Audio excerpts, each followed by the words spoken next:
Pour ce qui est de la balance maintenant, vous avez peut-être vu dans les fiches qu'il y a plusieurs types de balance.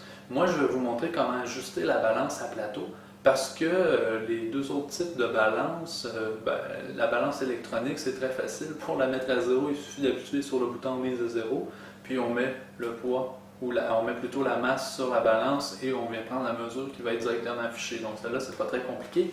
Je vais vous montrer plutôt l'autre modèle qui est la balance à plateau. La première étape de l'utilisation de la balance, c'est de la mettre, bien entendu, à zéro. Qu'est-ce que je veux dire par là? C'est que je veux enlever les masses qui seraient fantômes. Si on a un surpoids sur la balance, on part déjà avec une masse dessus, mais on va avoir une donnée qui va être faussée. Puis au contraire, si on passe avec trop élevé au départ la balance, comme s'il y avait un manque de masse par rapport à la mise à niveau, on va avoir aussi un problème parce qu'on n'en a pas la bonne lecture. Dès que je viens mettre un objet sur le plateau, comme ceci, vous voyez immédiatement ce qui arrive. La flèche ici de notre niveau monte vers le haut. Donc si je remets l'objet, qu'est-ce qui va arriver? Ça monte vers le haut. Ça veut dire que c'est comme un levier. Ça veut dire que la masse ici est plus importante que la masse associée ici au plateau. Donc, ce qu'on vient faire, on vient utiliser les différentes masses comme ça ici. Vous avez des graduations par 100, vous avez ici en arrière les graduations par 10 et ici en avant les graduations par même dixième de gramme. On commence toujours par la plus grande graduation. On vient tasser. Si ça descend comme ça, puis qu'on s'en vient ici en bas, ça veut dire que la masse ici est plus importante que celle du plateau. D'autres, ce qu'on veut avoir, c'est un équilibre. Donc, on veut que ça soit égal. Donc, on sait que c'est moins de 100 grammes. On tasse les dizaines. On se rend compte que si je mets 40, je suis vers le bas. Si je viens mettre 30, je suis vers le haut. Ce qui veut dire que c'est entre 30 et 40. Il me reste donc la dernière graduation. Pour la dernière graduation, je vous conseille d'utiliser un crayon ou un stylo. Pas vraiment un stylo, parce qu'on ne veut pas tâcher. On va utiliser un crayon de plomb comme ça ici. Parce que le crayon de plomb, si on vient prendre nos doigts, regardez, dès que je viens poser mes doigts, je viens bouger le levier. Puis quand on veut être très précis, c'est mieux de venir prendre un crayon et de tasser avec sa mine l'objet comme ça ici. Comme ça, on a une meilleure précision, on évite que ça bouge trop. Ce que je veux dire par là, je l'ai classé quasiment à la bonne place. Si je prends mes doigts, dès que je touche mes doigts, vu que le levier est très sensible, j'amène un mouvement d'oscillation qui peut prendre du temps avant de se stabiliser. Donc, c'est plus facile avec un crayon qu'on vient tasser comme ça ici. On vient ajouter tranquillement.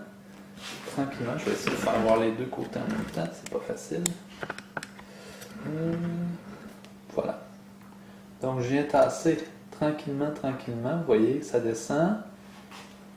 Je suis encore légèrement au-dessus du zéro, donc je viens tasser encore un peu. C'est pour ça ici le crayon, on donne des petits coups, on tasse de 1/10 de gramme, on est plus précis. Là ici, ce qu'on peut voir, c'est que on est pas mal recentré notre ligne ici avec le zéro qui est ici. Ce qui nous dit que la masse qui est ici à droite est équivalente à la masse qu'il y a sur le plateau ici à gauche. Pour la lecture, très simple, on vient lire maintenant ce qu'on a mis. On n'a pas mis 100, mais on a mis 30. Pas tout à fait 1. On compte ici les graduations en dessous. Je vais vous mettre vis-à-vis parce que c'est plus facile. Il faut toujours être vis-à-vis ce qu'on fait.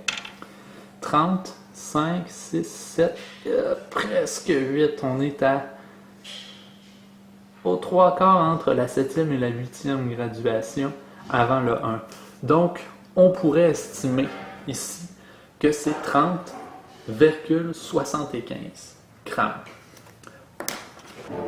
Je me permets ici de prendre la graduation entre les deux, c'est 0,75 parce que le dernier chiffre, le 5, c'est mon estimation. J'ai vu que j'étais entre le 7 et le 8.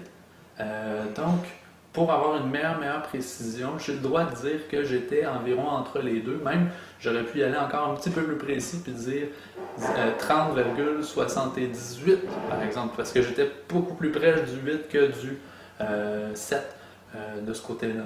Ce dernier chiffre-là, c'est moi qui le décide, c'est moi qui le choisis, c'est mon estimation, c'est ma précision.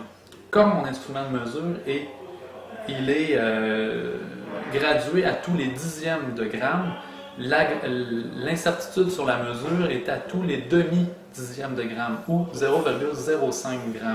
Donc j'ai le droit, vu que j'ai deux chiffres après la virgule, de pouvoir rajouter ce chiffre-là dans mon estimation. Ça va être le chiffre qui est douteux, on pourrait dire. Les deux autres chiffres, 30,7, ceux-là, ça c'est un chiffre qui est les chiffres justes.